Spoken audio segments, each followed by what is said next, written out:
Hi, my name is Paul and welcome back to the channel.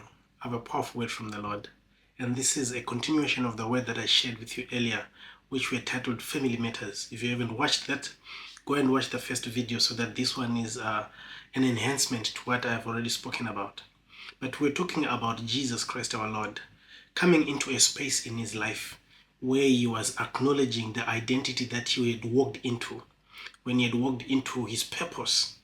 So now many of you, as you are praying and believing God and have walked into your purpose, you are in a place where there are things that need to be done to fulfill righteousness. When the Lord walks on the Jordan, I'll read quickly from Matthew chapter 3, verse 18. The word of God says, "Then cometh Jesus from Galilee to Jordan unto John to be baptized of him. But John forbade him, saying, I have need to be baptized of thee, and comest thou to me? And Jesus answering said unto him, Suffer it to be so now, for thus it becometh us to fulfill all righteousness. Then he suffered him." That's the King James Version. I love it. I love it. But all we are talking about is the Lord and John looking at each other and are recognizing the grace and the calling over their different lives. They are realizing the identity of each other and they speak into that. Now, as you have been standing, many people who are standing for their marriages, many people who are being restored by the Lord, if you've walked into a season of restoration, this is something you need to hold on to dearly. This is something you need to be conscious and aware of so that it becomes a part of your reality. You are not who you used to be. You may not be at that point where you are what you envision and the person you hope to become, because it is a daily process of transformation and seeking after God and pursuing the Lord. But you are not the person that you were. You have already left Galilee and probably you're at the Jordan and you're having a Jordan experience where the Lord God is endorsing you as his dear son, as his dear daughter. Now, these identities are critical. Understanding your identity is part of your restoration. Understanding your identity is part of your healing. When the Lord heals you, he makes you full in him. He fills you with himself and you are full in him. So you become aware of your presence. This is something I spoke on in the previous video. You become aware of your position in Christ, where you are seated together with him in heavenly places. The Holy Spirit has been prompting these words over and over, that Christ becomes your wisdom. He becomes your Sophia, the wisdom that speaks over your life. So you are no longer using the same rational processes to look at life and circumstances, but you now have wisdom that is Christ, and Christ has become your Sophia, your wisdom. You have a different insight into realities. When something flies by you, it doesn't just fly by you. There's a level of understanding that you get on matters that are not surface level. I once said on one of our sessions, the more you get deeper in Christ, the more you get deeper in yourself, the more you get deeper in everything. So the Lord places you in a place where you seek him and you go deeper into him. And everything around you has got depth now. Even your own character has depth. Your words have depth. Your understanding is deep, because deep calleth upon deep. So the Lord would have exposed you to a reality of eternity and immortality. You are now walking in the fullness of, oh, I love the Lord. I love this part. The Bible says Jesus Christ, it pleased the Father that all the fullness of the Godhead dwell in Christ in bodily form. Now when you receive this, you receive the Lord. You are within you, there is all the fullness of that which is God that is living in you in bodily form. So those who want to have an experience, a godly experience with the Lord, you have to look at you and see the glory of the Lord Jesus Christ in your life. Now this is something that you want to consciously be aware of. You are no longer the same person that you were, but when people look at you, they're beholding at the glory of the begotten Son of God. They're holding at the glory of Jesus our Lord. Now, there's something that the Lord does with John, and I love the way he explains this, and this speaks into your circumstances and your family and the people around you. The Lord says to John, John says, are you coming to me to be baptized by me? Because he knew who he was speaking to, even though the Lord had not been revealed to many people. There's always going to be one or two people the Lord has set in your life, especially in this season for those who are in restoration. God is going to bring one among the many who may have spoken against you before to look back and look properly and see you correctly and say to you, I see what you were saying. Now I understand what you meant. God is going to raise one among you to endorse you and to understand the stand that you have been in. Many times I speak to people, they tell me, people around me think I'm crazy for me to say I'm standing for my spouse. People think I should move on with my life because my spouse is remarried or my spouse is having an affair with another woman and it's known all over the place. And I think I should give up now. But I've been standing and I look crazy. And I still say, you cannot give up today because the Lord who called you and gave you that word is faithful to fulfill it. But now you're entering into a season when God is going to raise one among you to be a John, one that speaks and confirms what the Lord has said to you. As you journey and as you stand, and this is something I've been hearing on our mentorship class, people in different locations in the world saying the same thing, that one among them has been raised by God to come back and say, I understand what you're going through. I know what you're doing now. The Lord has made me understand. And this is for you as well. It can be your portion.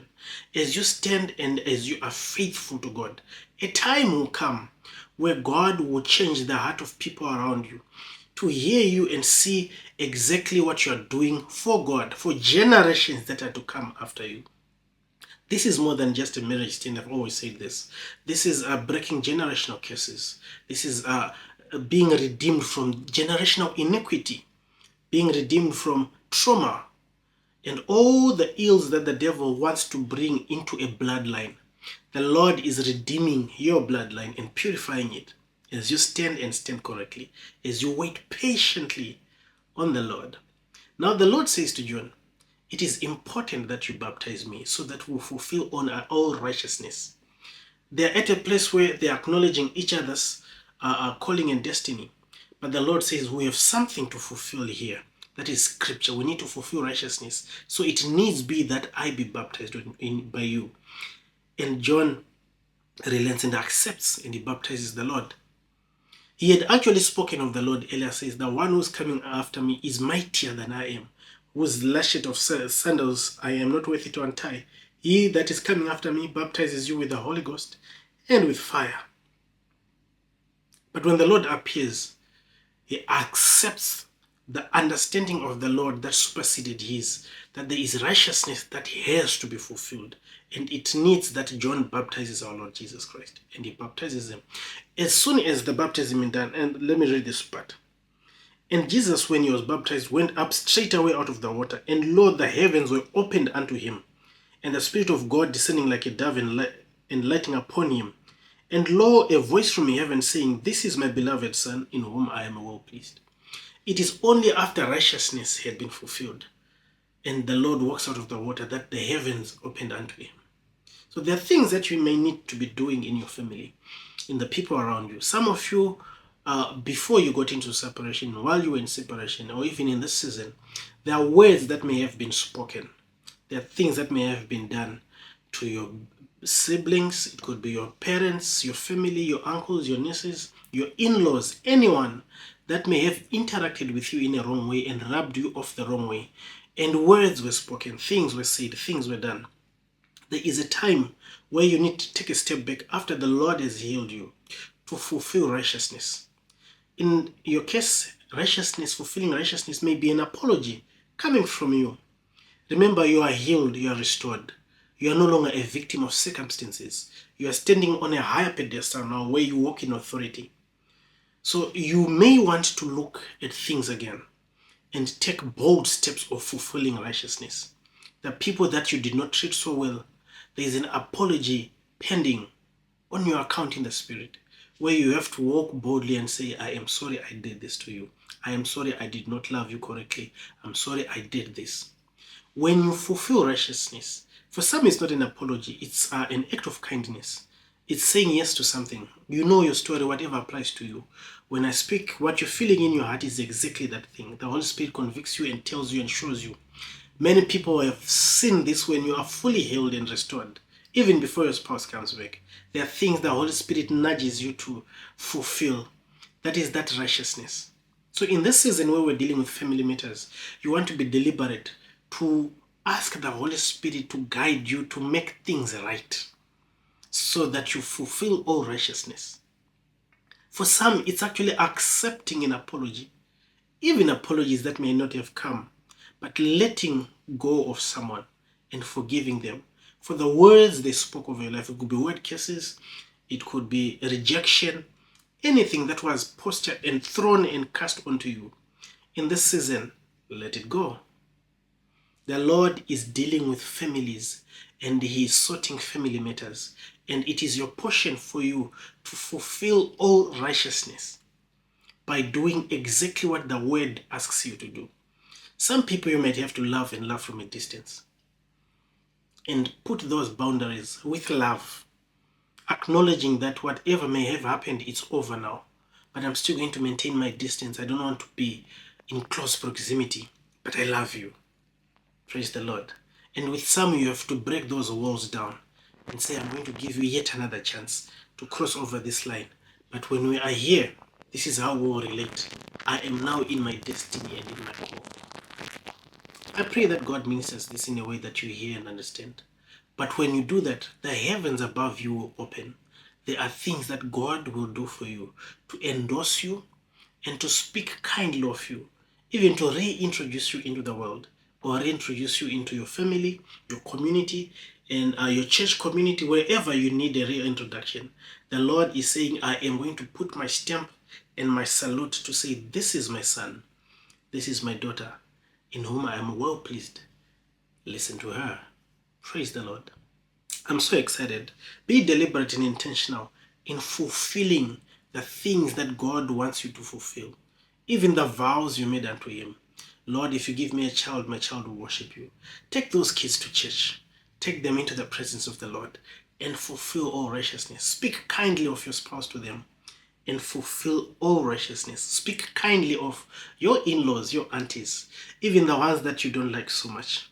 Be deliberate in being a child of God and exercise love the way your Father would. Praise the Lord. I'm so excited. I just wanted to come in. I'm in between calls, but the Lord pressed this in my heart and I wanted to deliver this word before I continue with what I'm doing. If you need me to pray with you, partner with you in what you believe in God for, the information is down below this video. We also have a very, very great mentorship class. Mentorship classes now. So if you want mentorship, email me on the email below. I am so glad that I said yes to this because I've seen so many testimonies of the goodness of God.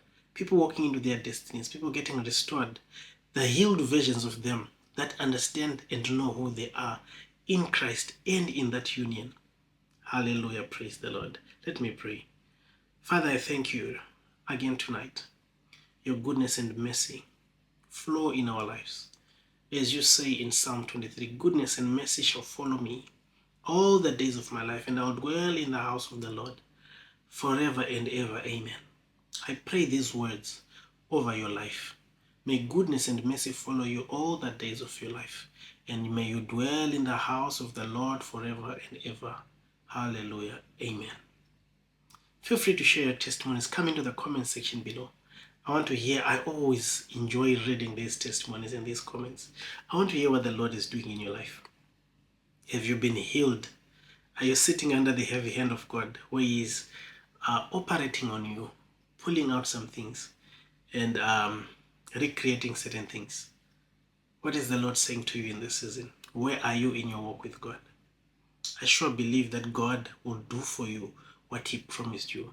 The Word of God says, God is not a man that He should lie, neither is He a son of man that He should repent. He has said it, will He not do it? He has spoken it, will He not make it good? Praise the Lord. I could go on and on. Until next time, let me love you and leave you here.